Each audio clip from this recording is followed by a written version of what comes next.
Okay, thank you. Welcome, everybody. Just for your knowledge, there's a microphone up here, and everything that's said back there is going to get picked up, and we have a camera on. Hopefully some other people come. We do this, the second Friday of the month. I invite either the president or the vice president to come to the UCO office, and we go a little more in depth. This is for every unit owner, whether you're a board member or you're planning to be a board member or you're just a resident, to give you an idea of what UCO does, what WPRF does, that's why Eva is here, and what the responsibility of your association is. And things are going to get worse, not going to get better. I promise you we will not have 6 inches of snow today, but we might have some rain. We're going to follow this outline that you have in front of you, and we're going to start is, what does UCO do? What is our mission statement? And we oversee major contracts: security, transportation, roads, cable, and insurance. And why do we do that? Because there was an agreement signed in 1999 called the Bilateral Agreement that every association, all 309 associations, agreed that UCO would represent them in these specific contracts. So for associations that are doing their own investigations, that are letting an independent vendor or Seacrest do their investigation, you're in violation of that agreement. Over the last 10 years, more and more it used to be very minimal, but more and more associations are being told that they can do this on their own. Not a good reason to do that, and you'll find out why. What do we do at the UCO office? Okay, we do your investigations. We give you barcodes. We give you gate passes. We notarize paperwork for your building. If you are doing something in your building that needs to be notarized, we will do that. If you have a transfer of property, we will do that. We will notarize that for you. We also, Donald is here, our property manager. Okay. But we, as far as the investigations are, we are a conduit for your investigation. A board member must drop off the package completed to our investigation department, and we send it out to a contractor who in turn does the investigation. When that investigation is done, the officer that dropped it off or one of the officers must come and pick it up. Please do not send the buyer, the renter. Do not send anybody other than an officer. If you do not have an officer on site, we will release it or accept it from your management company. Okay? Other than that, nobody else. We've also have and for those of you that have been here for a while, we used to have a website, but that belonged to David. When David was no longer president, we've now created our own website. And the UCO website is unitedcivic.org. All the information is on there, that almost like a blog. You can still ask questions, anything that's going on in the village, anything that's going on as far as presentations, what is available. Joanne updates that on a regular basis. If you have a question, you can send it an email and she will try to answer it. Right, Joanne? Okay. It is kind of interactive.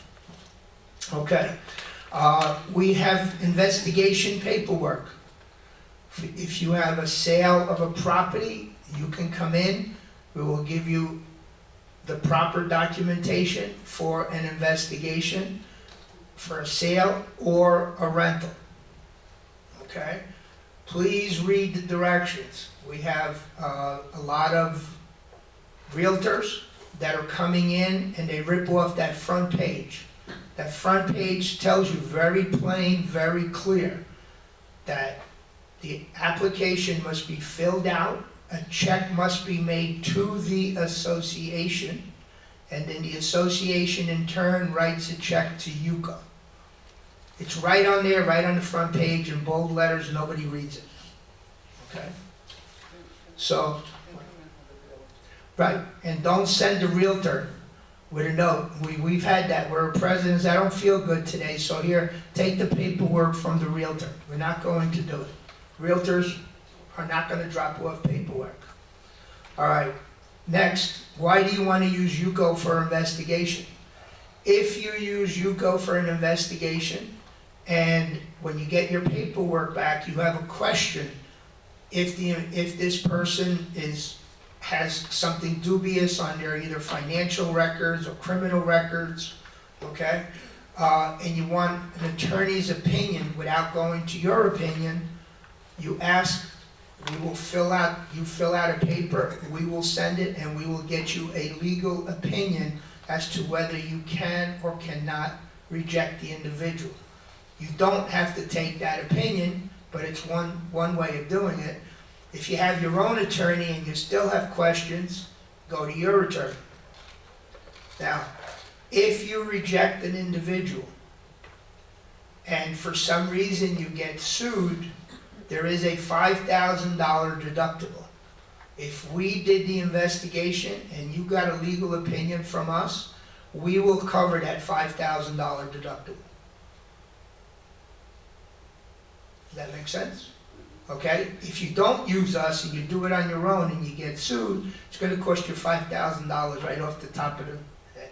Now, the basic difference between a sale and a rental, the sale gets a criminal and financial background check, whereas a rental only gets a criminal background check. That's the basic difference between the two. Okay. The village is divided into 4 quadrants. There's 4 vice presidents. Each vice president is in charge of a quadrant. We have 2 Patricias, 1, Stewart is another, Jerry Satowski and Dominic Garnaja are the 4 quadrant VPs. If you have any questions pertaining to that you want to ask, come into the office and say, I would like to talk to my quadrant VP, tell them what association you're from, and one of these 4 will sit down with you. If your quadrant VP is not there, one of the other quadrant VPs will fill in.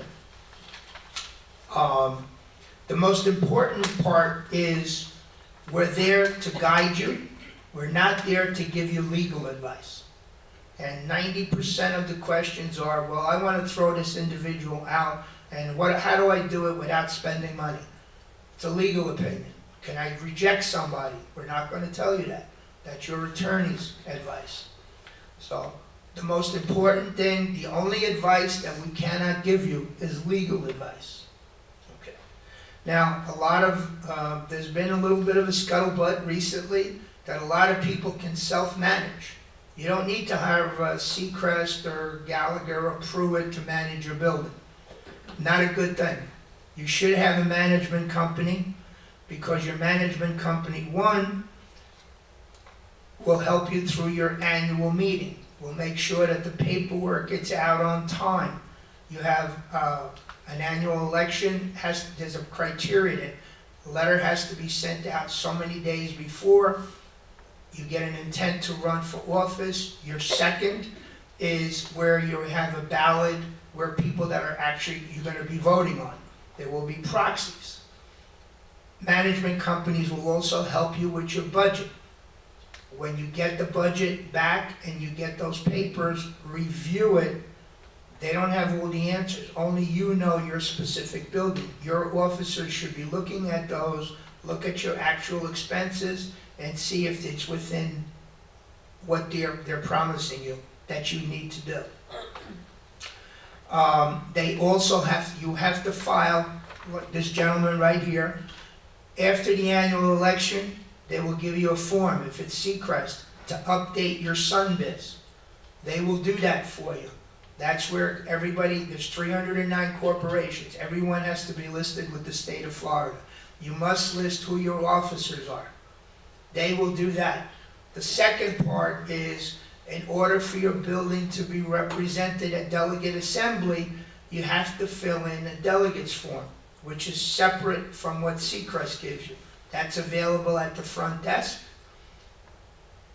It's no charge. You come in, we give it to you. It is very important. The president is normally your delegate. Some buildings have 2 delegates. There are more buildings that have more. Most of the buildings have 1. If the president is not here, you want to enlist somebody that is also going to represent your building when there's no one here, especially the president. Like this gentleman here, his president is in New York. And he's listed himself as the president and the vice president. The man's not here, so his building has no representation. Okay? You don't want to be put in that situation. You want to make sure that you have representation. You have to file your annual SunBiz, your delegates forms.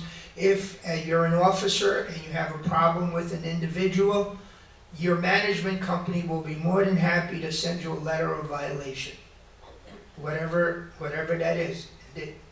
Is there a charge for that? I don't think so, Donald, right? A letter of violation is included in the contract. Seacrest will do that for you. Okay? The second, again, it's very important that every building is represented at the delegate assembly. We haven't been doing too good. I mean, we've actually been doing better than in the past. This month we passed the budget and we had 147 associations out of, 158 out of 309. Off-season, which is a great number, okay? But again, you had to be there in order to be represented, okay? A lot of buildings do not have an attorney. They have legal questions and they don't want to spend the money. Bad idea. You need to have an attorney, okay? For several reasons. You have, everybody here has documents. Governing documents, bylaws, articles of incorporation. I know there's one person in this room whose current bylaws go back to 1972. Okay, now we've had those early bylaws, 1999. There's been a lot of changes that have come about in all those years. So you need an attorney to go over, make sure that you're current, you're up to date, and with all the new changes that have come in the law in the last since July 1st, everybody should have an attorney. Everybody should be reviewing those rules, regulations, and bylaws. Any questions so far? Okay.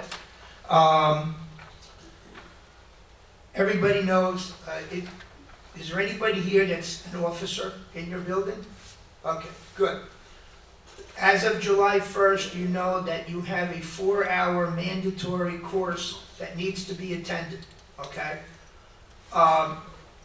Very shortly, you will not be able to do it online. You're going to have to do it in person.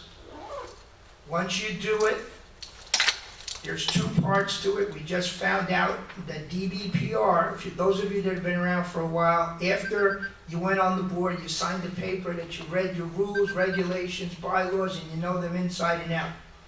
Well, now DBPR has made it, they're waiting for the form to come out. After you take that 4-hour course, you have to fill in that form. That form is not yet available. I spoke to Donald.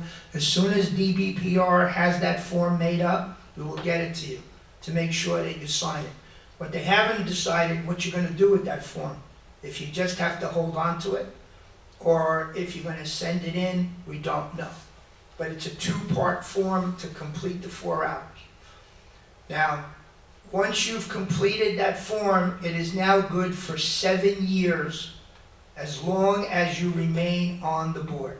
If you go off the board for a year, then you got to start all over again. After your first 12 months, there is a 1-hour update a year that you must attend.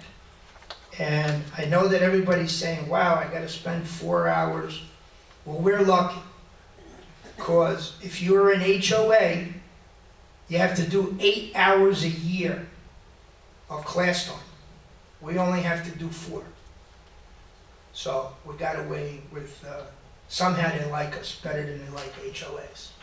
But if you have not attended the class, make it, sign up. We just went to, Patricia and I went to the HOA at the convention center. They're gonna have it at least 2 or 3 more times. Make sure that you go. Yes? Is Mark gonna have one here? There's a question to that. He doesn't know yet. What we found out is that DBPR, the department, has only approved a certain amount of people to give that course. Mark has not been approved yet. So will that course be given here? If he doesn't get certified, no. Can we get somebody else here? Yes, but we may have to pay for it. Okay, yes? Is there a deadline to stop us from taking it online, or is that past? Right now, it's in, that online service is in the process of being revoked. Whether it's next week, next month, or January 1st, we don't know. But we could take it now. If you have it available, if you can get somebody that will give it to you, yeah, it's very sketchy because, right, even Mark is not gonna give it anymore. You may be wasting your time. Right, It's right, gonna be online. I don't Yeah. think he's got, they had one recently, Right. a couple. right. But I think There, DBPR, when we went back in July or August, they told us, no more online. You had to sit in a classroom for 4 hours. Somewhere along the line, some attorneys cried and said, listen, we doing blah, blah, blah, blah. And now DBPR is taking a second look at it. And the program that needs to be given out has to be approved by that department. I would wait. Yeah. You know, Don't waste your time. you know, I mean, if it's available and you can take it before it goes away. I took it last year. It's no good. That was too late, yeah. that's Okay, not good. whatever information you're getting has to be after July 1st of 2024. And I took it in October, I took it in March, and I took it again in July. And I just took it again because what I did the previous 8 months doesn't count. Okay? So, So yes, they have, is it gonna be after the snowbirds come down? Because one of my board members is not coming down till the 7th of November. right now, I don't know when the next schedule is. It was supposed to be 2 weeks ago, but because of the hurricane, they moved it to the 16th, which was this past Wednesday. And I wanted to get in there and do it early so that I knew what was coming. And like I said, the changes are being made daily to the presentation. The good thing, for those of you that are bad thing, if you're a good board member, you have nothing to worry about. If you are an inactive board member or you don't take care of your building, DBPR has been given $375 million and they've hired 75 additional workers, employees, to handle complaints other than financial or election. Those were the 2 things they were mainly concerned about. And yeah, so now if you have somebody that's making complaints that the board is inactive, the building is falling apart, and you're not maintaining, you're not giving them records, they've asked, well, where's my finances? You know, the mouse ate them, the dog ate them, whatever, they don't want to hear it. They don't want to hear it. So for the board members, it's good because if you're active and you're doing the right thing, you have nothing to worry about. For the people that are not here or not doing a good job, I would worry to a certain degree. Okay. Yes. Yeah. Well, DDPR, what does it stand for? Department of, Department of Professional and Business Regulation. Thanks. they oversee the condos and Department of Business and Professional Regulation. regulations. Yes, Would the one certificate be good for a couple of different associations if I'm on the board? Good question, I don't know. it's given to the individual, not to the association. I thought so. So the Sure, you get a certificate, certificate, right? yeah, the certificate is in your name. Now, you have to give that certificate, a copy is supposed to be maintained, the records of each association that you're there. So, it's not given to, Canterbury or Dorchester, it's given to you as an individual. So I'm assuming as long as you've taken it and you've given it to the board and it's on their records, it's acceptable. Yeah, essentially, it's a license. It's like a license to do work. As I get more information, I will get it out there to you. Take the courses, take the legal courses. There has been so many changes to what has to be made available, how long you have to maintain paperwork. The other thing, which I'm gonna cover a little bit later on, we had up until July 1st, you had to have a website for your association if you had 150 units or more. Now they dropped it to 25. So if you have 25 units or more, you're going to need a website. My personal recommendation, and the people that we just spoke to 2 days ago, every association should have a website. Because you are now responsible. If somebody comes and says, can I see the budget for 2023? You can't tell that person, I don't know what it is. I don't have it. You have to make your due diligence to get him a copy of that. So, yes, Can I give it to him online? that's what I'm saying.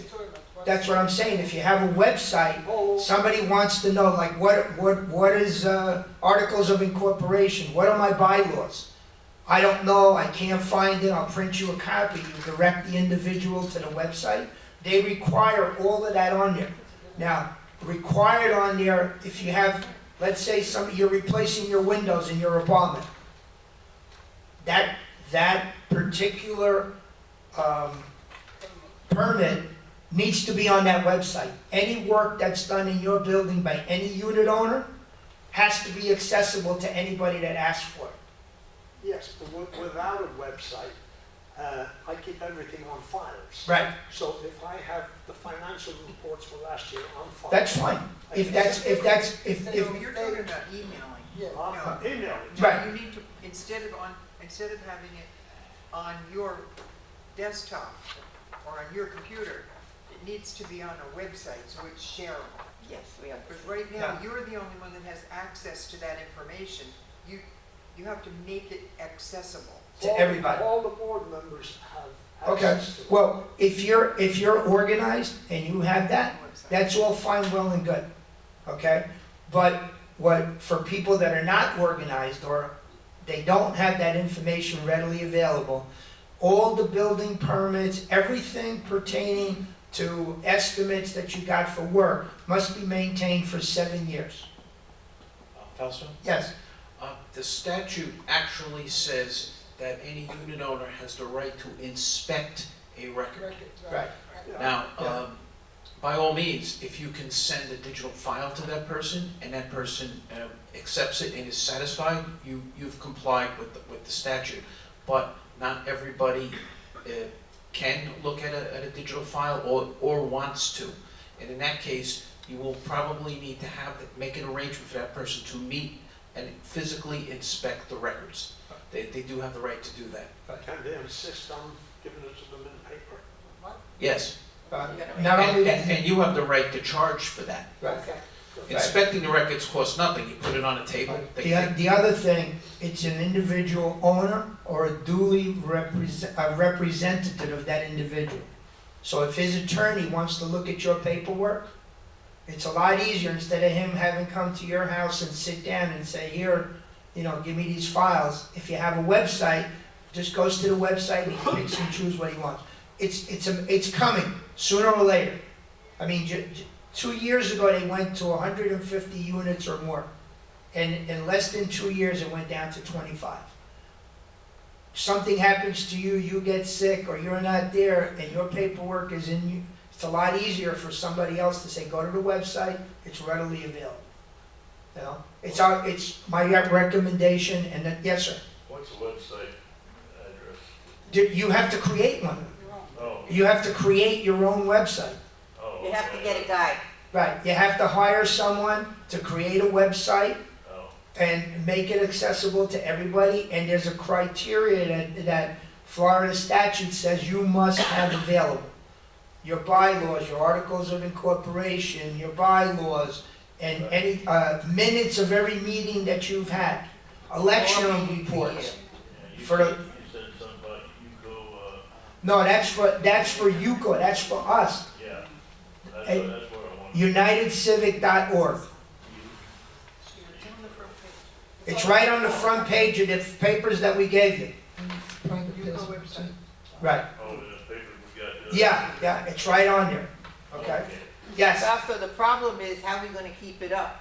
well, you need to keep it up. I know, It's hard enough to keep up paperwork, but if you have somebody, there's all gotta kinds hire of somebody. companies that are starting to come up with this. And More money. you give them the information, and they'll put it on there and they'll maintain it. and they're 4 meetings a year. You gotta have 4 meetings a year, yeah. So, these are the things that are coming up, okay? The last thing I'm gonna talk about before we go to Eva, there's called, a lot of people don't know, there's a program called the Asset Recovery Program. This was put together between WPRF and our good friend, Mr. Ed Black, with UCO. If you have a unit owner in your building that is more than 3 months, 4 months in the arrears of not paying, and you want to foreclose on that apartment without using your attorney, right, you contact Eva. Eva will check their records. If WPRF is owed money more than 90 days, Monica will get together with you, you sign a contract, and you start foreclosure procedure. Okay, the nice thing about it, that most people don't know, that, I gotta turn it on, if you have to maintain you have to file for foreclosure. I ran into this, that I did not know, that needs to perpetuate it every 12 months. So if you do not go back into the court and reassign that with the court, that foreclosure has to start all over again. Once WPRF is involved, their attorneys, they follow through it and they make sure that never ends. Yes, I have a guy, $1,700 in the arrears. yes. And Festa gave it to Mark. Good. I didn't know about giving it to you. And I just stopped in by Mary yesterday to find out if he was behind the WPRF, and I'm waiting for Melissa to call me back. Okay. Well, it has to be, go ahead. Well, what I want to say is this asset recovery program, there is something that's very important that you need to know right up front, and that is the fact that if the unit is owned outright, Yeah. then you can become part of the asset recovery program. If there is a mortgage, that disqualifies you for that. How do we know? You'll find out. We can find, yeah, we would find out for you, but it's difficult to know. It's difficult to know. Is that regardless of how much the mortgage is? Yes. Yes, any encumbrances, including reverse mortgage. I'm just in the process of sending out 90 days notice to a particular unit, and I know that the lady got a mortgage for $14,000 quite a few years ago, and does that? If that mortgage is still unsatisfied, then you would very likely not be eligible for the asset recovery program. But you have to confirm that, and Eva's finance department will do that for you at no charge. They can find out how much the mortgage is. Yes. But If- Mr. Egan, I could find that for you, it's public record, I could go into the county clerk's site. Mary Ann, you weren't wrong to pass this on first to Mark, because you know the formula, 30 days, letter from your property manager, 60 days, first letter from Mark, 90 days, second letter from Mark, place the lien, 120, start foreclosure. That's the point where you're going to go to Eva and see if you qualify for this That's what I program. wanted to know, now that I I gave it don't want you to to Mark, feel like then I I don't move want you to feel like you wasted I'm more wasting than money. absolutely. I It's- just it's spent not a- $90,000, so I gotta be careful. Well, just one thing. The last foreclosure that Mark did for me took 7.5 years, cost me $10,000. The last foreclosure that I did through WPRF took 15 months and cost me nothing. Think about that. But again, there has to be no reverse mortgage, no first mortgage or second mortgage on it. So it's easier to go through this asset recovery come first, and then if there is, then you gotta go the other way. It's too late now. I have to Okay. wait. Well, So it's we're okay. moving forward. The asset recovery has been in effect for 8 years, I 9 didn't years. know that, I never did Yes. it before. Yeah, it's been, that's what I'm saying. This is why we're doing these things, to educate you. Yeah, But, you know, Ed has been gone for almost 5 years, and he did that 3 years before he ever paid, maybe 4. So it's been there, we've talked about it, but, go ahead. You know, well, I just wanted to say that that was born of the housing collapse in 2008, and so many buildings had so many of their owners just walk away. So you weren't carrying the burden for just one unit. Some buildings had up to 4 units that people had walked away, and everybody else was, you know, having to pay for all of that. So this was something that Ed got together with Monica, and they created this program. So yes, I'll get you that information, and we'll see, you know, if you will be eligible. I don't know. Would you be eligible if it was only 14,000? I don't know. We'd have to see. The property is worth maybe 67, what, 70? Well, now that the prices have escalated, you know, we have a situation that came to my attention. Somebody owned the apartment outright and then was able to get a reverse mortgage for $100,000. Then he died. He took his daughters off the unit, right? So they wouldn't be responsible. And then he died. And so now the building has been sitting with this unit for over 4 years. And the bank isn't stepping up to do anything with it, but I think that they could, because it was $100,000 that he got. But I think now they should be able to get that back, and even if they break even, they should be moving to do something to relieve the residents of this responsibility. And I'm talking about the mortgage company. So there are a lot of convoluted situations out there, and as Fausto and Donald are saying, bring in an attorney, because it may not seem so bad, or you don't feel the pressure as much initially, but to wait it's just gonna get worse. It never gets any better. You're just putting off the inevitable. Get that attorney involved so that you can find relief. Go ahead. I still don't understand. If we put a lien on it, we can't get him out of here because we can't separate him from his belongings. So we have to wait till he dies to get the money? No, if you foreclose on the apartment, he loses the apartment if it goes that far. How are we gonna get him out? But once you foreclose, he no longer owns the apartment. It becomes a legal thing. That's what you need the lawyers for. Huh? I'm sorry I'm so stupid, I don't No, know. that's okay, Marion. If you've never done it before or been through it, you're not expected to know. Typically, when you do a foreclosure action, first you do an item called a lis pendens. That's notice that we're foreclosing. At some point, there will be an actual foreclosure, which the association will now become the owner of the apartment. At that point, you're going to call the sheriff's department, and the sheriff is going to serve an eviction notice. And out they go. It's not their house anymore. You tell them to leave. But again, your attorney advises you at every step of this process. Because we tried that once before, and then, I don't know what happened, but they were wound up that they were in there fixing the apartment. Yeah, this kind of stuff happens, and Marianne, frankly, I'm gonna tell you, every time this, I'm dealing with one in Hastings section right now, almost always it's because they didn't go, the lawyer wasn't advising them. Yeah, that And, was and, mom. and the people, the squatters are smarter than the unit owners, so you just need to, I'm sorry, but you did the right thing by turning over to Mark. So this is the third time this guy has been in the arrears, because I've always been afraid that if I harassed him, I wouldn't get no money. Whereas if I let it go and try to negotiate with him, at least I'd be getting something. This is where Because this is where brain- associations frequently get into trouble. Because the You brain as says- an association president, as a board member, have only one job and one job only, get paid. Now, what you're doing is making a judgment call, well, let me see if I can get as much as I can. this person's having some trouble, let me work out some kind of informal payment arrangement. You're not allowed to do that. What you're essentially doing, this is what you open yourself up to.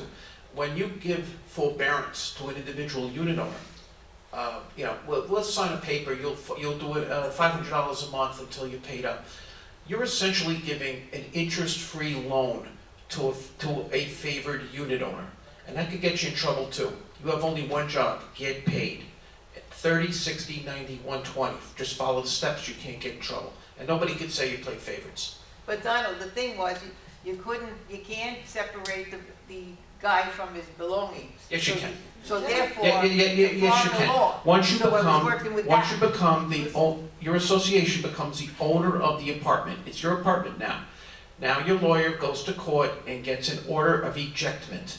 That notice is posted on the door by the sheriff. He's given a certain amount of time to be out of there.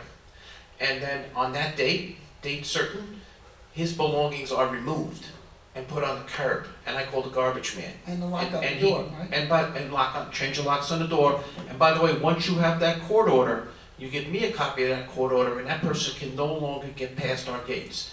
The only time that we, UCO, will bar somebody from coming in through the gates is if there's a court order, and that would be the final part of this saga. So, and I know you, Marianne, so I know what you're thinking. Cost, and you're trying to reduce costs to your neighbors. Unfortunately, this is one that you gotta play by the rules on. Pastor, her name is Marguerite. Did I say Marianne again? Yeah, that's okay. Just keep in mind, you know what bad debt is on your financial sheet? That's what every single unit owner is paying out of their pockets for people that are not paying. That's not fair. And that's not fair. So you're trying to appease one individual, but you're penalizing the rest of the association. I mean, we're lucky. I mean, it's not imperative, but my unit owners don't have to kick in. But They're right, kicking that's- in. If you look at your financial statement, your budget, there's a line item that says bad debt. Could be $5,000, $6,000, $10,000, and every month, people are putting into that fund for people that don't pay. It's in every single budget. People don't know what that bad debt line is. I never saw it. UCO has it, WPRF has it, every budget has it.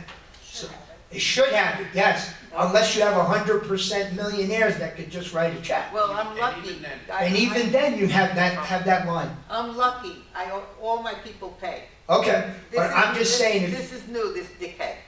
if you have, go look at last year's budget, and you'll find a line that says bad debt on there, Okay, okay? All right.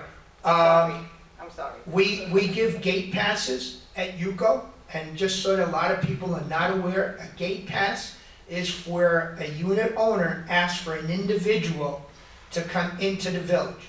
They used to be, right, to check on their apartments, or child to check on the parents. They used to be up to a year.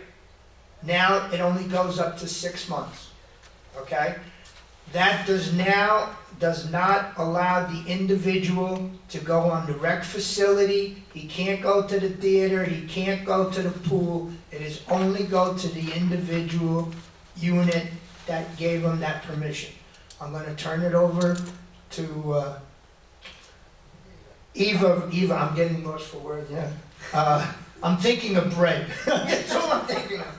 Okay, she'll tell you what WPRF does. Good morning. So, listen, you're gonna be dealing with my ID office, right? Everybody comes to the ID office because everybody wants their ID for one reason or another, whatever their status is. Many times though, we give instruction to the lawyer or the real estate company closing the unit. Sometimes things get missed. So, in good faith, the new owner or the renter comes to the ID office and they're expecting to walk away with an ID, but because not everything is in order, they're not going to. And we get a variety of reactions to that, but a lot of them can be pretty ugly because they want what they came for and they're not going to walk out with it. It's my staff's job to figure out what's missing, contact the right people, also instruct the individual in front of them what it is that they have to do, and we will help where we can, so that they can come back and get their ID card.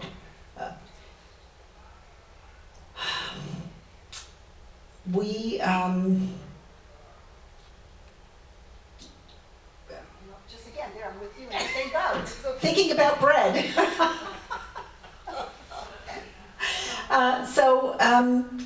Many times we're going to send them back to the board because we don't have enough signatures, whatever it is that we're missing. Okay? Basically, the old pass. And that's one of the biggest things is that, and we've put this in the paper so that people are aware that any old passes that have not been turned in can hamper the new individual and them receiving the ID card. So this is very important.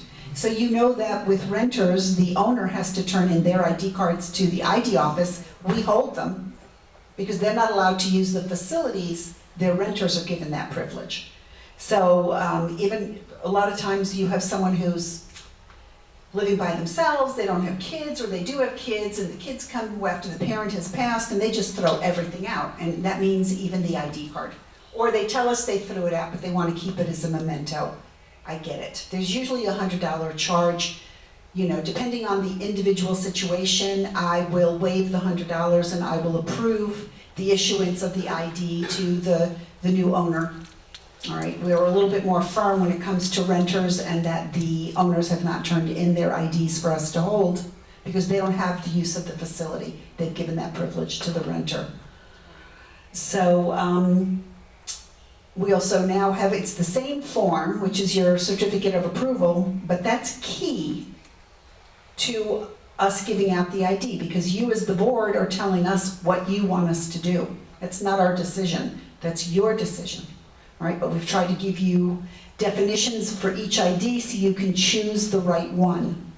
One of the things that we're finding is people that want to be a personal aid, whether it's a family friend or it's a family member, a lot of times buildings will choose to give them an occupant ID, and that's incorrect. If they are a caregiver, we give out caregiver IDs, all right? So it's called personal aid. Caregiver is actually if the person coming in has already registered and is employed by a company that sends out caregivers. They have their own, they've been vetted by the company, and then they have their own ID that's been issued by the company. But for a personal aid, which is a family member or a friend of the family, all right, they should be coming in to get their personal aid ID. It's free. It's only good for 3 months at a time because a lot of times you've got these people coming in who are supposed to be helpful. They're not really helpful, all right? And then they're causing problems in the building possibly, not parking in the right place, having a poor attitude. So this also, by only issuing it for 3 months, you can say as the building, you know, don't issue it, this person is a problem. So we need you to communicate with us. If you want us to do something that's not standard, I need a letter from the board, I need 2 signatures, okay? So I know over the summer months that can be a real hardship. But we need something directing us, and then we will do our best to work with you on that. If we have to call and get additional information and have a conversation, we will do that.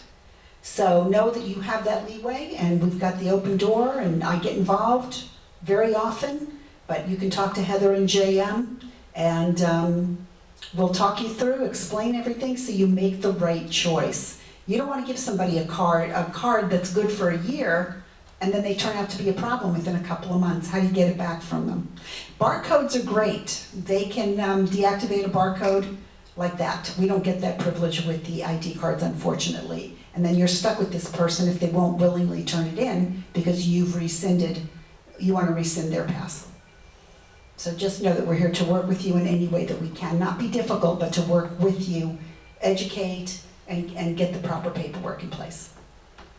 Okay? Any questions? Yeah, going back to the asset recovery program, if this person I was talking about owes $14,000 in a mortgage, it would be pointless going to you to use the asset recovery program. So if we go to our own lawyer, is there something about we can only claim 1 year's HOA? It's a legal question as far as my understanding, that you can only get 1 year's worth of money, even after you foreclose on it. But your lawyer will be able to tell you that. And Mr. Egan, to your comment of it would be pointless to bring it to the program, bring it. Because 5 years ago, 14K up against a $35,000 apartment would probably be pointless. But you may be talking about 14K versus 150K apartment, so it's relative. Bring it and find out. It doesn't cost you anything. I wouldn't assume. Yeah. Because you don't know, they might take it, it's low enough, like Donald said, with the values of the apartments now. I just want to go back to the certificate of occupancies. As of April 1st, we went back and we said that every certificate of occupancy, whether it was a rental or new, needed to be typed up. That's the only way that WPRF would take it, okay? There was a little bit of a kickback from quite a few people who've never done that before. For those of you that don't know, here is paperwork dated April 2nd, 1997. And in this paperwork, which is the rules concerning WPRF and Century Village, in 1997, if you wanted a certificate of occupancy for a renter, you had to go to only the WPRF, and you had to have a lease specifically stated in here, and you brought it to them and they typed you up a certificate of occupancy. So now you can go to WPRF or you could go to UCO. It's their form and it's up to them if they accept it or not. Yeah. I just want to say, so when Fausto says that typed up, the only things that are typed up are the name of the person, all right, and the unit. The rest is going to be filled in by the board, by hand, Right. all right, the dates, and you're going to put in, you add the signatures and the building seal. So there's only 2 pieces of information that are actually typed up, okay? And without that, we would turn you away. But we also now, in order to help you go with this, changes back to what it was. 1997. Yeah, I don't know why we got away from it, that was before our time. Yes. But anyway, yes, so we're also doing that. You can get the form typed out either at UCO or in the ID office. So we can help you with that. And just for right now, our ID office is temporarily relocated in the ticket staff office because we're trying to do some work in the office itself. So, and WPRF is also there. So everything's housed right now in the ticket staff office. So that's where you go. It's a shorter walk. Okay, and it has to be done by an officer in the building. You, as the individual owner, cannot go and bring the paper. Correct. So this is a big problem over the summer months because a lot of our officers are snowbirds and many buildings are left with no one. So what I've started doing to try to make it easier and to try to take this problem away from those people where their expiration date falls end of summer into early fall, what I'm trying to do is we will give them a temporary. Normally our temporaries are good for 2 weeks at a time. I've extended that. So I talk to the building and find out when will your officers be down. I've got one building in particular. They're going to have one officer come down in November, another one in December, or no, first week in January. So I have given this person, this renter, a temporary until January. So therefore, when we do the paperwork now, we've shifted him out of the time when there are no board members present and moved him into a time where getting these signatures will be no problem whatsoever. So this is something I'm also working on because then it will cease to be a problem year after year after year because now we've shifted the dates of when we can get the signatures. So we're trying to thin that pool of people who are looking to get those signatures to get the COAs processed. Well, I've done 3 in the last 2 days, and Yes, you one have. signature is all that's required until November, I believe. We used to do that. We used to do that to make it easier. If you have one signature over the summer months, we used to do that, yes. So that was, again, another way to keep the paperwork going, but a lot of times there's not, somebody else is acting on a board member's behalf. Hi, guys. I just want to point out that these rules that we're talking about, which can seem onerous at times, these are not arbitrary rules set up by UCO or WPRF. These are based in two important contracts that affect you as a director of your board and also as a unit owner. The first contract is the one between your association and UCO, which names UCO as limited managing agent for certain community services, one of which is screening. That's why, according to the contract, you can only come to UCO, and you must come to UCO for any application for sale or rental or occupancy. You're actually not supposed to take your business elsewhere. The second one is the mandatory recreational lease, which each of us as unit owners has with the original developer and WPRF, right? That WPRF controls the issuance of the certificate of approval and a few other things. There's actually something in that contract that says that any amendments to your documents are supposed to be approved by WPRF. That's not typically enforced. I know one time in the last 10 years when it was, but all of these rules, everything has been based in those two contracts. So just understand that we're just not making these things up to make your life miserable. I promise you we're not. Okay, You just want to look at us because we're beautiful. Yes. that's true. Yeah, just, we understand the difficulty, I do, so that's why I try to help where I can, and I'm willing to bend a little bit here and bend a little bit there for the same result, but that's why I'm trying to move people into a different time frame when you do have board members to sign. We're not looking for people. Thank you. And just so that you're aware, UCO and WPRF, we tried to work together as much as possible to help you, the unit owners, the residents, especially on paperwork. We want to try to help you as much as we can, but you, the board, have to do your own.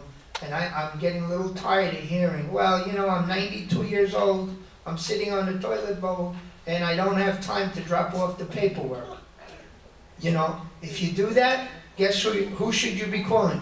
Your manager, Seacrest? Call Seacrest, say, look, I have paperwork, I need a rental extension, I need that done. There's absolutely no excuse. Okay, now we told you all the good things, now we're gonna talk to you about what you as association leaders are responsible for. Okay, you're supposed to have a board of directors, not of one person, or a husband and a wife that take up 5 seats, okay? You're supposed to hold annual elections, even if you have the same people on the board year after year, okay? You still need to have an annual election, you still need to file on Sunbiz, and you still need to update your paperwork of who your delegates are with UCO. You would be surprised that we have delegate forms that have not been updated in 7 years. And some of those people are either dead, don't live in Century Village anymore, but nobody's doing that paperwork.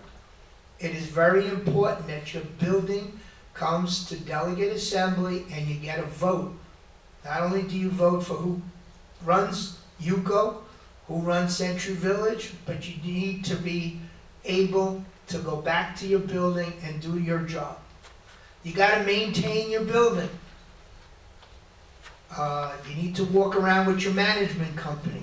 There's a lot of engineering work that needs to be done. Phase 1, phase 2, phase 3. We're all talking about the same thing. We have association boards that have let their building go falling apart.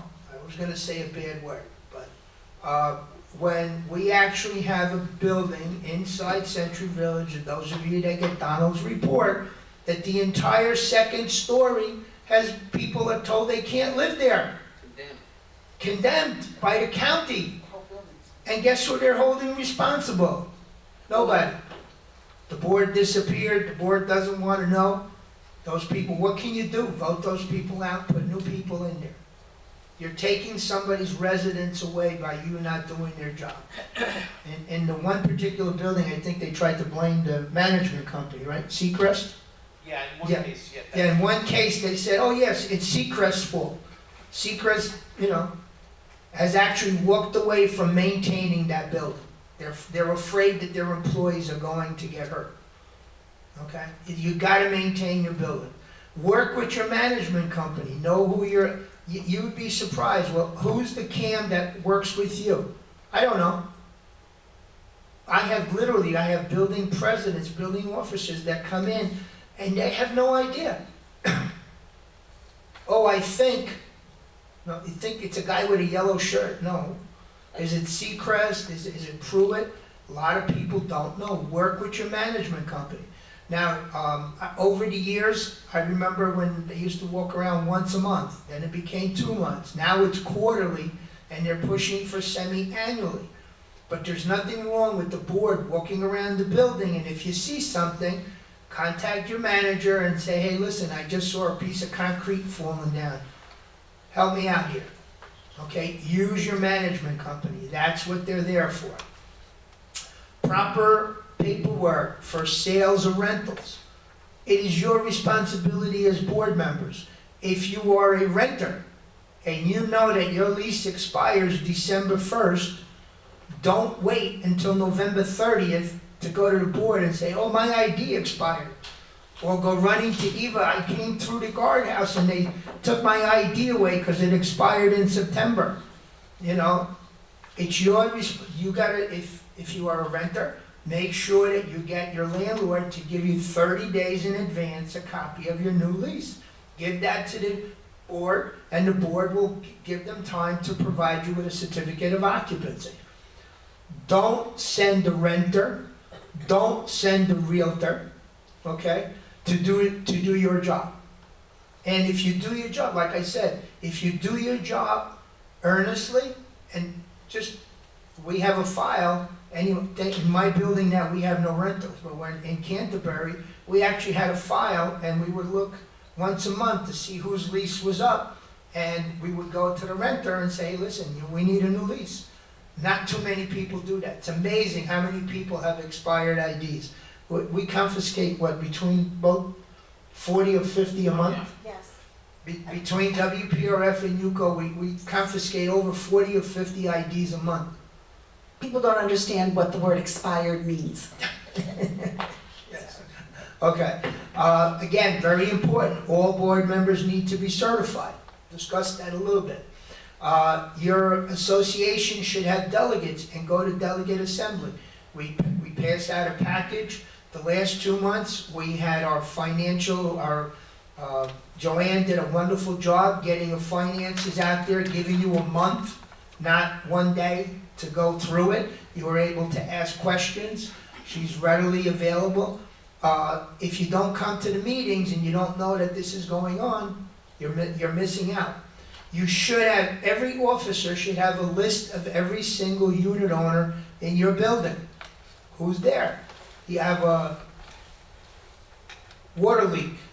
I don't know, it's amazing. People come to UCO and say, I don't know who it is, but the guy upstairs from me is leaking water. Did you talk to your board? Yeah, the board doesn't know who owns it.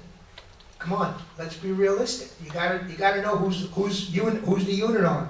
And if you don't know, guess who you call? Your management company, because they're the ones that know who's making the payments for there. Corporate seal. This is the papal seal. Everybody thinks you can only have one, you should have two. Statute says it should not be but 40 miles away from Century Village. Doesn't belong in Canada, California, Wisconsin, France, Italy. You need to have your corporate seal because you need that to do business. If by some chance you have a person that you can't find it, like somebody's in the hospital, go to Staples, go to Amazon and order one. They're what, $30? About $20. And there's nothing wrong with having two corporate seals, as long as you know where they are. Don't make that corporate seal. People think, well, without the seal, the board can't conduct business, so I'm going to take it with me because I'm going to California. Corporate seal should be there so that you can conduct business. If you have a new owner or a new renter, please inform them that there's newcomers packages, which are usually given out when they get their IDs. If they did not get it, there's paperwork in here that explains what WPRF does, what UCO does, and if by some chance they didn't get one, okay, you can come to the UCO office and we have a small supply there, give it to the individual. Let them know what the UCO reporter does, that it comes out once a month. Let them know that you have 3 stations, 590, 591, 592, which Joanne keeps updating almost daily, and our community website. They want to find out what's going on in Century Village. If there's an emergency or something special, that's where to go. It's amazing how many people don't know that we have 3 community channels. And I know for many years they were inactive, but now they're very active. Good job, Joanne. All work done in the buildings should be done by licensed and insured trade persons. I know that the days of the handyman, we all want to save money. The problem is if the handyman does something wrong, creates a leak and damages your building, and he's got no insurance, guess who's responsible? The association. So if you have work, if you see work being done, or a good one, we just had a building in Greenbrier C where an individual came and said, oh, I have a permit to replace a sink. 3 days later, that apartment was gutted, studs only. The walls were gone. The walls were gone, literally. There was nothing. They really ripped out the whole wall. Every single wall inside was completely gone, okay? If you have work being done, contact your management company. Make sure you have a certificate of insurance listing the individual unit owner and your building as additional insured. If you don't know how to look for it, Donald's available, your management company's available. The thing that we're finding that a lot of these people do not have workman's comp. Yeah. Yeah, go ahead, tell them about workman's comp. Yeah, so anybody's working in your building, I don't care what they're doing, whether it's supposed to be approved by the board or not, they should be giving a certificate of approval to a certificate of insurance to the board. This is a standard sheet of paper, they all look the same, but you gotta look at them carefully. 2 things need to be on that certificate. One is the association should be named specifically as additional insured, and there's a box for that. The second is there's a little box that says, is this vendor exempt from workers' comp? If the box is blank, or if it's checked yes, they don't get to work in the building. Because what that box is typically for is for a single operator, like a person who's he's self-employed. He doesn't have anybody working for him. That's rarely the case. Usually they have casual workers working with them. Something happens in the building, the association is going to be holding the bag for the workers' comp case.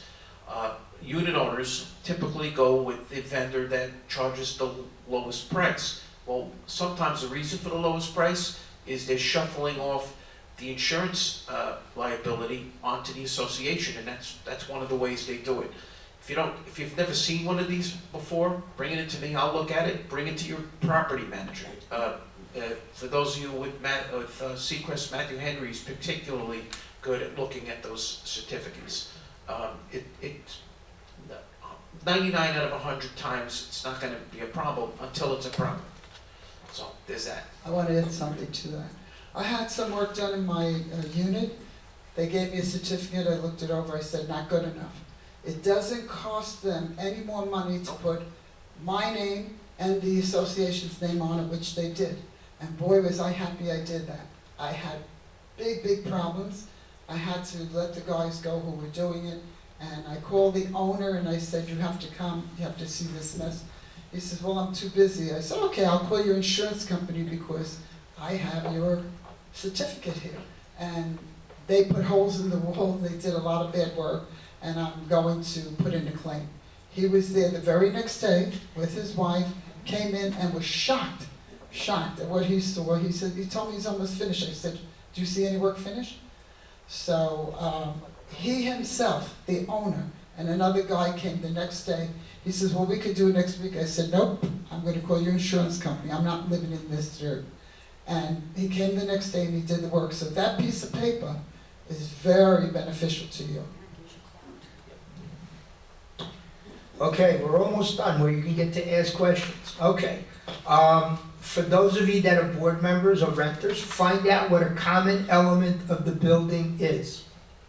Okay? A lot of new people are coming in, they don't realize that, you can't put flower pots and chairs and a mat in front of your door. And, yeah, patios, etc. There's a common element of the building that if you do anything to that, your board needs to approve it. And if you put a mat outside your door and as a board member, you have a responsibility to tell that individual you're not allowed to leave it there. Okay, because if somebody trips and falls, guess whose fault it is? Yours. Okay. All right. Very important that you explain common element of the building, especially the people that live on the ground floor. They want to put a nice 12 by 12 patio outside so they can put their umbrellas and have their barbecue and stuff. That is a common element of the building. You can't do that without board approval. Right. And if you do let them do it and you do put it down there, guess who has the use of that? Every unit owner in the building. All right. Next is the Corporate Transparency Act. That is a filing that needs to be done no later than January 1st, 2025. Everybody that's on your board needs to give their ID, use your management company, file this. It's in court, they're fighting it, but right now it still needs to be done.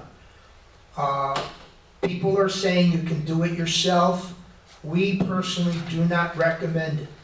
Originally, when this came out, just to give you an idea, it said it's an attorney thing, and every attorney said, yes, we're gonna do it, and then when they looked at it, the liability was too great for an attorney to take it on. They said, no, we're not gonna do it, it's accounting. So, yes, it's only a few pages, but if you do it incorrectly, there's some stiff fines. Rather have somebody else do it. Now, Seacrest and Pruitt both have agreed to do that filing for you. Make sure if you have not contacted them, make sure that you contact them and say, we need to file. All right. And the last thing that I have is we touched on 25 units or more need to create their own website. We kind of like beat it to death. We don't have to go any more on that. Yeah. All right. Go ahead. I did want to add one thing, and that is to jump at the very top of that list of have a board of directors. And Fausto mentioned many times you've got a husband and wife that are on the board. The ID office will not accept any document with two signatures from the same apartment. Okay? So just so you know that, we will not accept two signatures from board members that live in the same apartment. Okay? Thank you. I would like to say something. Sure, go ahead. Going back to the certification, I don't know if you said this, I didn't hear it, but if you're elected on the board and you are not certified within 90 days, you're automatically off the board. They don't have to notify you. You're just off. So make sure if you get on the board that you are certified within the 90 days. Thank you. Joanne, let's hear from our treasurer. Good morning. I don't have a whole lot. We passed the budget, and thankfully, between working with WPRF and our own internal folks, the increase is $2.87 this year.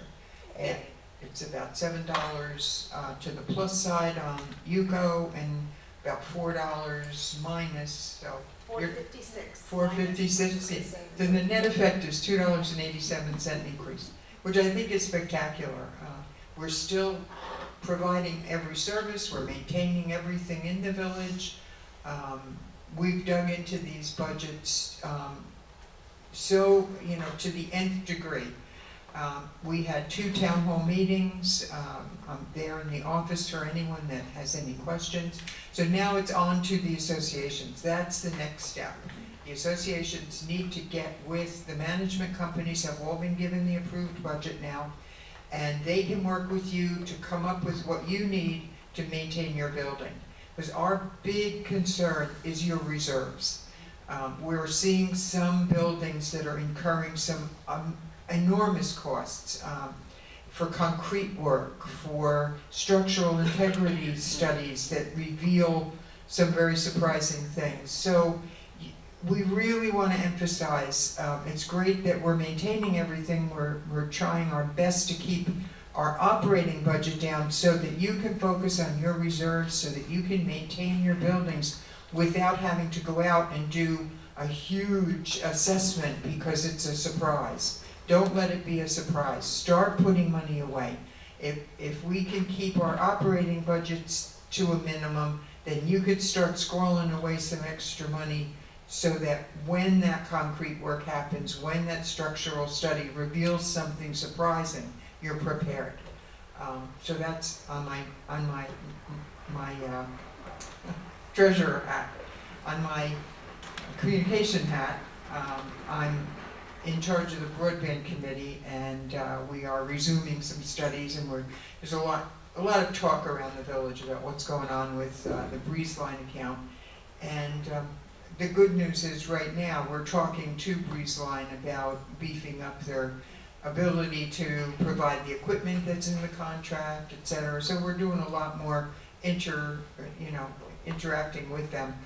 And stay tuned. Tune into channel 590 as often as you can. I will try and keep everything posted on there for any activities in the village that I'm made aware of. And if you do become aware of something, just tell them to come over to the UCO office, and any activities that are going on, we're more than happy to post so that everyone can attend and participate and keep up to date. But other than that, that's it for me. Okay. Yeah.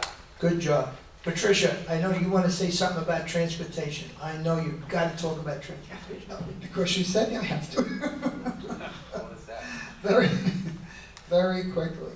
I've repeated this many times. If you have a complaint, a driver's going too fast, you see they're not checking IDs, they don't kneel the bus, and you have to stretch yourself to get on. Any complaint whatsoever, please put it in the form. There are forms here, and there's forms at the UCO office. I get them, and they're sent out immediately to the general managers, and from what I've been hearing, I would say 95% of the people are getting calls back.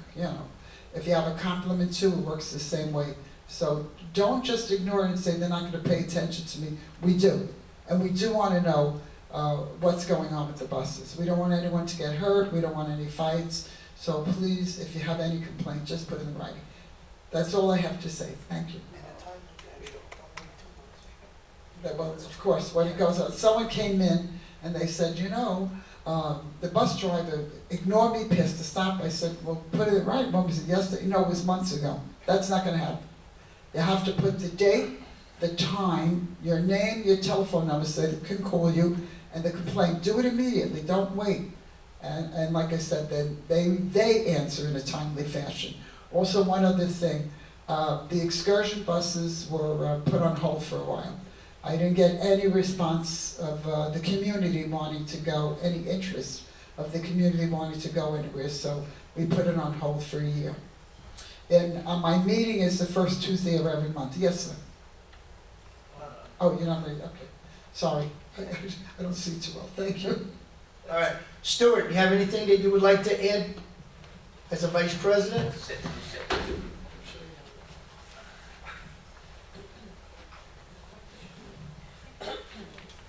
Very rarely do we get anybody coming into the office to say, everything is wonderful. What we do is we get frustration because of the fact that people living in units are having difficulty with the board, or the board is having difficulty with unit owners. If you deal with each other in a civilized manner, a lot of the problems disappear. Unfortunately, what happens is that when someone doesn't get what they want when they want it, they get very vocal, very nasty, and almost threatening the person they're talking to. The other thing you have to consider is that the demographics at Century Village have changed dramatically. And so people who come in to buy units think that now they own the unit, they can do whatever they darn please without notifying the board, and or they say they will notify the board, but they don't. So they hire contractors that are not qualified or have not turned in the papers or submitted the papers to the county and start to do work, and now you're frustrated as a board member to do something about what they have done to the apartment. So the board really has to stay on top of everything. I know it's extra work, it's a burden on somebody who is a board member and wants to be totally retired, but what you're really doing is protecting your investment, which is constantly going up in terms of apartment value. So you really have to stay on top of it. And if you want to protect what you own, you have to watch it very carefully. And you have to know the people who are buying into your unit, and you have to make it extremely clear what they can and cannot do. Otherwise, it's going to be very expensive undoing the damage that they've done. For those of you that do not know, Ms. Ruth Dries over there, she's the editor of the UCO Reporter. Go ahead, Ruthie, say a few nice words. Nice words. It's only two. It's the one-man show that gets your UCO Reporter out every single month. Thank you, Ruth. All right, last, Donald, you're up. Oh, okay. La Quinta Motel, are we all aware of what's going on over there? All right, let me wrap it up real quick.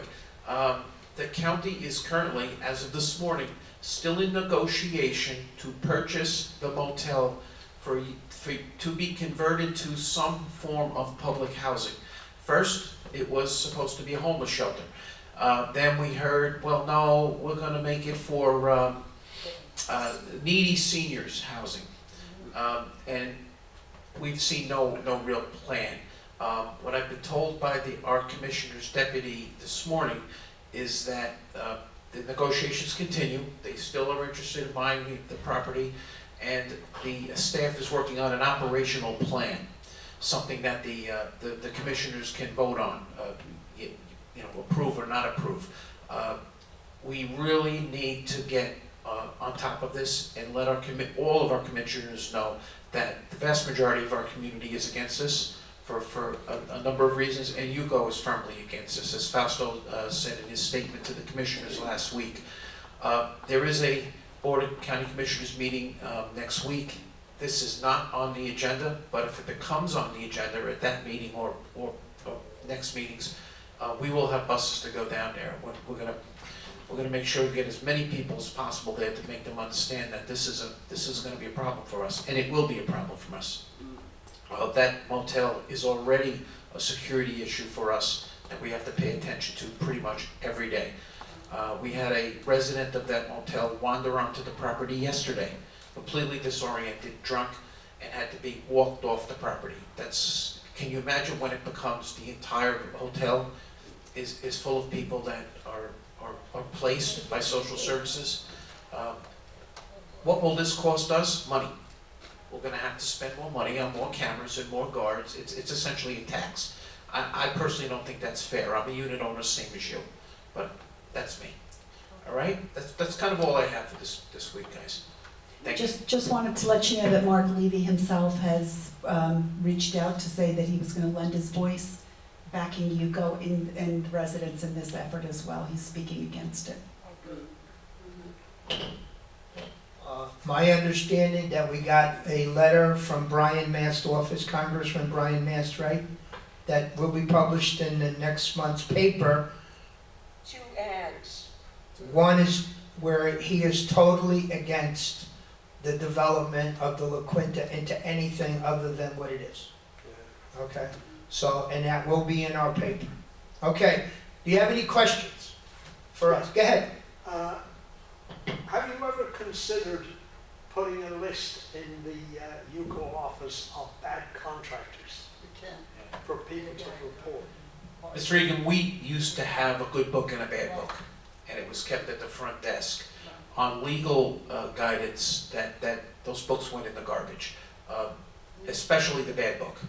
Because if I'm a contractor and I have some dispute with a unit owner and the unit owner puts me in the bad book, I'm gonna have a problem with the company that maintains that. So we don't do that anymore. We don't say this one's no good. We don't recommend vendors. Because we really shouldn't be in that business. We need to be neutral on that. But we do tell you to pay attention to licensure, insurance, and references, and that's on you. All right? Can't they get that information from Better Business Bureau? Absolutely, and we refer that all the time. What we can tell you, that we have some contractors, whatever it is, that do advertise in the UCO Reporter, and they will not be allowed to advertise unless they are licensed and insured. Ruth makes sure that we have a copy of their current license on record. So it's a safe way. It's not 100%, but before we run their ad, we request that they give us that information. So it's a little bit of a safety blanket. Yes? Anybody else?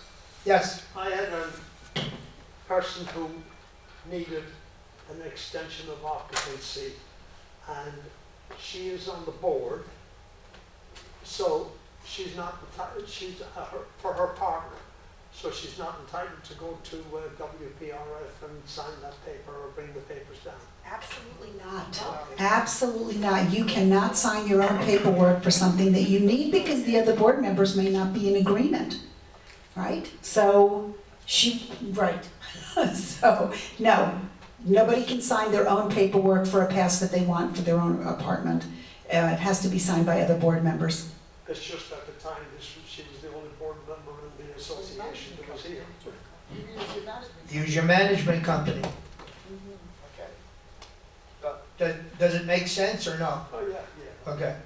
I'm going to give you an example. We had a situation several months ago where there's 5 board members, 4 are very nice, and they all talk to each other, and the 5th board member is like the black sheep. So the 4 board members were in the process of working with a unit owner, evicting an individual that was a renter. This individual went to the black sheep and said, here, could you fill this paperwork out for me and extend my lease? The man didn't know any different. He signed it, gave it to the individual, and now the association costs money and time because the one person did something that wasn't supposed to be done. That's why I try to tell everybody, make sure that we have 2 signatures. Try not to do it on one signature alone. You know, even, I know that times are hard, but at least you're protecting yourself.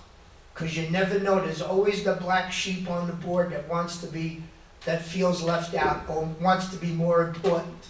Yeah. So don't get caught up into that. Any other, come on guys, give us questions. Something good? We answered all your questions? All right. I had other questions, but I forgot. Oh, all right. Well, listen, that's where our office is open. You're there, you're welcome to come down, okay? We will never turn you away. Just a couple of comments. Every association should have a key for every apartment. Some people who are buying into Century Village are not giving their keys and then putting special locks on there. You call them and tell them if something happens in that unit, you're going to break open the front door and it's going to be their responsibility. In addition, you should have a list of all of their family members that they want you to contact in case something happens. Person is elderly, falls down, hits his head, it's going to be taken away to the hospital and so on. You really have to notify the family. It's an obligation that you have to make sure that these people are informed. Another thing is that you should have a contract for pest control. And that in addition to what your company, your property manager does, so that there are certain times of the year where you have bugs and whatever, and you can call up the pest control and can come in and spray and clean up the apartment. And these are some of the things that you have to have. And if you don't, it really creates a problem. And of course, what the association could do is go to Home Depot and buy these small little water detectors. They're not expensive, but you give one to every unit owner, and they put it on the floor next to their water tank. And I'm telling you that if there's any water at all, it makes a hell of a noise. And so you can stop the problem before it really, and this is being proactive. Yeah. Especially upstairs. For those of you that get Donald's report, something just brought to mind, that as if you are a board member, you need to every once in a while check on your apartments that you had there. If you remember, there was an apartment where there was a water leak on the second floor. Nobody had been in that apartment for 7 or 8 years, and the carpet was actually growing grass that you needed a lawnmower to cut it. Okay? Shouldn't get, one, it's bad because it creates mold, it creates damage, but it also damages your common element of the building. Because if you have to restore it, you gotta pay for the sheetrock. That's your responsibility, even though you didn't cause it. So be proactive, make sure that you get the keys, make sure that you go in and check the apartment. You got, yeah, you know, request, if you haven't seen somebody in a long time, especially those are the apartments that when season ends and a lot of snowbirds leave, say, look, make sure that you shut off your water. Do you have anybody coming to check your apartment? No, you do. Okay? Be proactive. If you're proactive, you'll have a great association, you'll have a good building, and you won't have any issues. Go ahead, Don. Stu just brought something up that you should know about in case you don't. On the units that have central air, and in the 3 stories and up, that's all the units, and in my building, in Marge's building, and Mr. Egan's building, that would be like 18 out of 24. At least once a year, the association should be hiring either an air conditioning company or a plumber to clean out the shared condensate drip pipe. This is the pipe where the moisture that's pulled out of the unit is sent, and then it drips out and it goes out onto the grass. Those pipes get clogged with gunk, and if they get clogged, and the water eventually backs up and causes a leak, and the leak becomes a claim. Happened in my building twice in 2 years, because we weren't doing it. A previous board decided that it would be the unit owner's responsibility. Well, it wasn't once there was a leak, right? It became an association expense. Once a year, very least, twice a year better. Just have somebody come in and blast the gunk out of those pipes. You have a company? Personally, I use top-of-the-line plumbing. Other buildings use the air conditioner, like ECM or John Jew, or whoever you're using to do your air conditioning. It's not a pipe that's under pressure. It's not really plumbing. I know, it's called reverse osmosis. No, it's not that. All it is it's just an open pipe where the water goes in and drips out. The ways they do it is they use a vacuum cleaner at the bottom and an air compressor at the top. There's a kind of like a giant pipe cleaner that they can shove into the pipe. They So clean it's it out like- that way. I have 4 of them that would have to be done. Yes. The corner units are the ones that, right. In your building, 4. All the corner. you have the one you one building straight across, not 3. I'm 3? three. I'm You're the only 3, so kid it's with 18 out of 24 units. Only the, I only The have corner 4. units. Only the only ones you wouldn't be doing are the through-the-wall air conditioning units. I know, The so I ones have next- 4. You have 4, right, and the rest we would have to have cleaned. No, 4 with the pipe. The No. corners. The corner units have central air. The corner units and the one in from the corner units, so it'd be for No, the one a- in from the corner unit is in the wall. Oh, it's in the wall? Okay, so you're a little different than mine. To talk a little bit upon that, the I'll air come in. conditioning people create the issue. When they come and service your air conditioner, they take a vacuum or compressed air and they blow all the gunk into the line instead of sucking it out. So all that stuff goes down inside the pipe, and if there's some sludge or sediment in there, eventually it will block the pipe. All right, so if you, what you're saying is that as a board president, I have to get them to do all four and we have to pay for it. It's a common element of the building, Okay, got it. okay? I'll Why don't come you in think of and it get this the way? number. Any, and this goes for everything, any pipe I that know. serves more than one unit, Yeah. that's on the association. If it's only serving one unit, then it belongs to the unit owner. That's a quick rule of thumb. So Yeah. are all two-story units got the common pipe? No, Right. only the ones that have central air conditioning. Through the wall units, no. Right, I know, but I'm saying the Yes. upstairs and Yeah, downstairs. yeah, it's a common Yes. line. I've Yeah. seen buildings where sometime in the past, a unit owner just decided he wanted to have his own line, and he had his own line run from the apartment down to the grass, so he doesn't have to, he didn't want to be bothered with the association, but that's rare. Because they've all got two pipes coming out of the wall, but seemingly only one of them is used. That's correct. One of them serves the two units, one above and one below. But years ago, that you were allowed to have a common line with two or three, like I'm in a 4-story building. So we have one inch line that has an inside diameter of about a half an inch that covers 4 apartments. So if you live on the top floor, the chances of backing up are slim to none. But when you get to the first or second floor, and we've had this where literally, she had to hold me back from somebody from an air conditioning company who's telling me, well, that's what I was told to do. I'm supposed to push all that stuff into the wall. Okay? And literally, he pushed it in so hard that we had to call a plumber to cut a hole in the sheetrock and replace 12 inches of PVC pipe inside the wall because it was so compacted that the water could not drain from the air conditioning into the main line. Now, the new code, every apartment has to have its own drain. Okay, so they have to do that from the inside? So I would have If to you're in a 2-story building, I'm gonna tell you right now, you're not gonna be happy. That does not go through the roof. That pipe is in your attic. And the Yep. plumber has to go in the attic and run a snake or a jet from inside the attic. And you have the company that does this? Donna? Pretty much any plumber Yeah. or Roto-Rooter company or air conditioning company can do Right. this work. Yeah, Shit. air conditioning companies may not do it, they may just, if they can, they may run this long snake or whatever, top of the line jets them.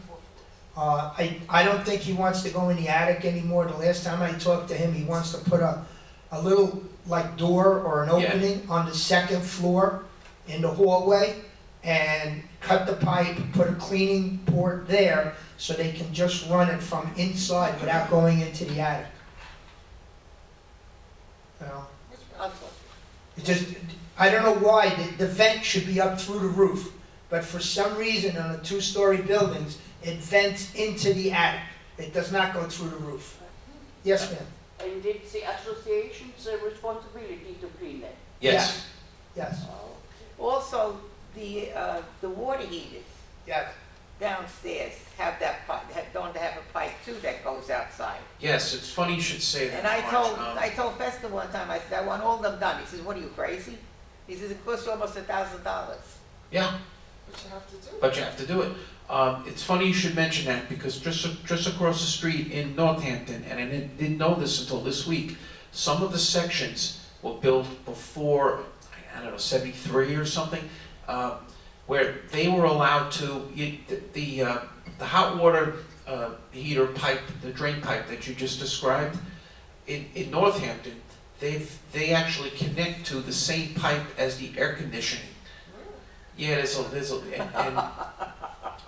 that's not allowed anymore, but in that particular section, that's the norm, so it makes it a little more complicated. And as we found out, because I was helping this association figure this out with the plumber, the pipe where it was coming out, we couldn't find where the pipe was coming out. Like, most of us can find that pipe, it's on the side of the building, and it just comes out into the dirt. It was coming out under the ground, under the slab, and undermining the slab. So they've got to figure that out. That's the reverse osmosis pipe. Correct. Yep, that's the one. I said to the guy, what do you think, I'm an idiot? Reverse Okay. osmosis? He says, that's what it is. I said, get the hell. The guy moved 4 apartments. Any other questions? You have anything for us? Yeah. Oh my God, we've done a great job then. Yeah. Thank you very much for coming. Thank you, Eva. Thank you. And if you have any questions, you know who to ask. Have a wonderful day. Thank you so much. Joanne, would you, don't forget.